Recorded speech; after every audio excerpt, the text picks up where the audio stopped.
2011 সালের একটি সংবাদ তত্ত্বাবধায়ক ব্যবস্থা বাতিল। তত্ত্বাবধায়ক বাতিলের পরের প্রতিটি জাতীয় নির্বাচন প্রশ্নবিদ্ধ, অস্বচ্ছ ও প্রহসনের নির্বাচন হিসেবে গোটা জাতি এবং অধিকাংশ মানুষ, অধিকাংশ রাজনৈতিক দল এবং বিশ্বের অধিকাংশ সংস্থা এবং রাষ্ট্র এটি মনে করে। এই যে আওয়ামী লীগ এই এত সন্দেহ, সংশয়, এত প্রশ্নের পরেও এই একই পথ অব্যাহত রাখলো কেন?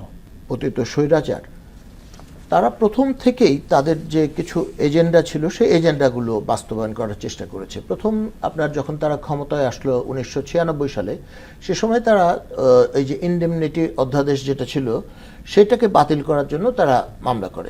মামলাটা করেছিলেন এবং তার সিম্পল মেজরিটিতে এটা তারা বাতিল করেছিলেন। সেই সময় তাদের পক্ষে আমাদের তৎকালীন অ্যাপিলেট ডিভিশন একটা রায় দিয়েছিল যে ভবিষ্যতের কোনো মানুষের অধিকার বর্তমানের কোনো মানুষ ক্ষুণ্ণ করতে পারে না।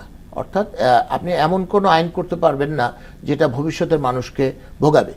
আমাদের এই যে পঞ্চদশ সংশোধনীর মাধ্যমে বের করে দেওয়া হলো আমাদের যে তত্ত্বাবধায়ক ব্যবস্থাটাকে, এখানটাতে শুধু তত্ত্বাবধায়ক ব্যবস্থাটাকে বের করে দেয়নি বা বাতিল করেনি, তার সাথে তারা করেছে ন্যূনপক্ষে 50টা অনুচ্ছেদ আমাদের সংবিধানের, এইগুলিকে তারা আপনার অপরিবর্তনযোগ্য বানিয়ে দিল।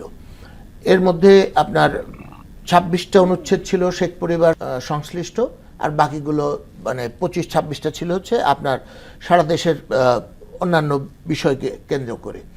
যেমন ধরেন আপনার একটা করলো তারা যে আমাদের দেশে, আমাদের সংবিধানে বলা আছে যে আমাদের জনগণের যে শিক্ষা, সেই জিনিসটা মৌলিক অধিকার না, মানবাধিকার। এখন এইটা মনে করেন যে আপনার সামনের কোনো সরকার, তাদের যদি অর্থনৈতিক অবস্থা ভালো হয়, তারা যদি এটাকে মৌলিক অধিকারের মধ্যে নিয়ে আসতে চায়, কিন্তু তাদের এই যে পঞ্চদশ সংশোধনীর আলোকে এই জিনিসটাকে তারা কেউ কখনো সংশোধন করতে পারতো না। এইরকম বিষয়গুলির প্রেক্ষিতে, এবং আরেকটা খুব গুরুত্বপূর্ণ বিষয় হলো যে আমাদের সংবিধানে একটা অনুচ্ছেদ ছিল 142 নম্বর অনুচ্ছেদ। সেখানে বলা ছিল যে আমাদের যে সংবিধানের মৌলিক চরিত্র পরিবর্তন করতে হলে আপনার এটা একটা গণভোটে পাঠাতে হবে।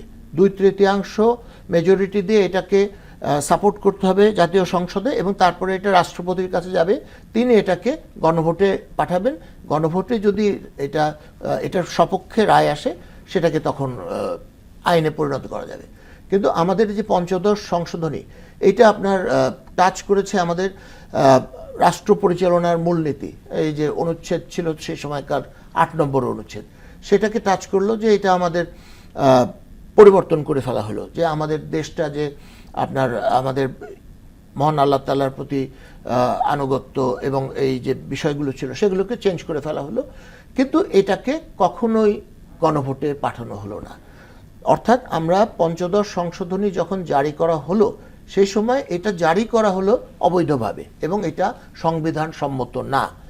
তো এই পঞ্চদশ সংশোধনীর অধীনে যে কয়টা নির্বাচন হয়েছে, আপনার 14-তে, 18-তে, 24-এ, এগুলি যদি একদম সুচারু নির্বাচনও হতো, আপনার একটাতে ভোটারবিহীন নির্বাচন, একটা নিশিরাতের নির্বাচন, আর একটা হলো আমি ডামি নির্বাচন, এগুলি যদি নাও হতো, তারপরেও এগুলো আইনের দৃষ্টিতে অবৈধ।